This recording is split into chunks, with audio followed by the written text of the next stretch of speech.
Hi hello welcome back to my channel. ఈరోజు మనం veg pulao చేస్తున్నాం. దానికి కావాల్సిన పదార్థాలు క్యారెట్లు, ఆలు, క్యాప్సికమ్, ఆనియన్స్, అల్లం వెల్లుల్లి పేస్ట్, టమాటోలు, ఆయిల్, రైస్. దీని ప్రాసెస్ ఏంటో చూసేద్దామా? వచ్చేసేయండి వీడియోలోకి. ముందుగా స్టవ్ వెలిగించుకొని కుక్కర్ పెట్టుకొని అందులో 2 టేబుల్ స్పూన్స్ ఆయిల్ వేసుకోవాలి, 1 టేబుల్ స్పూన్ గీ వేసుకోవాలి. అందులోనే డ్రై మసాలాలు వేసుకోవాలి. స్పైసెస్ దాల్చిన చెక్క, షాజీరా, లవంగాలు, ఇలాచి, బిర్యానీ ఆకు వేసి బాగా వేయించాలి. అవి వేగిన తర్వాత అందులో ఉల్లిపాయలు, పచ్చిమిర్చి వేయాలి. అవి కూడా కొంచెం బ్రౌన్ కలర్ వచ్చే వరకు వేయించుకొని అందులో అల్లం వెల్లుల్లి పేస్ట్ వేసుకోవాలి.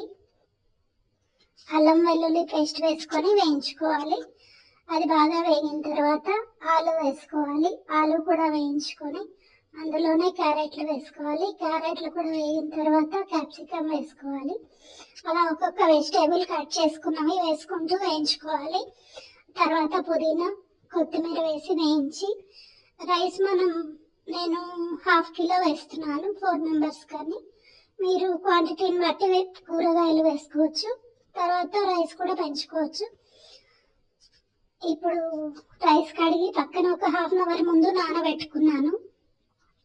తర్వాత ఇది అన్ని వేగిన తర్వాత అందులో రైస్ వేసేసుకొని కొంచెం బిర్యానీ మసాలా వేసుకున్నాను. వేసేసుకొని టేస్ట్ చూసి ఉప్పు సరిపోకపోతే కొంచెం వేసుకొని కుక్కర్ 3 విజిల్స్ వచ్చే వరకు పెట్టేసుకోవాలండి. ఇది చాలా ఈజీగా చేసుకోవచ్చు. Thank you for watching.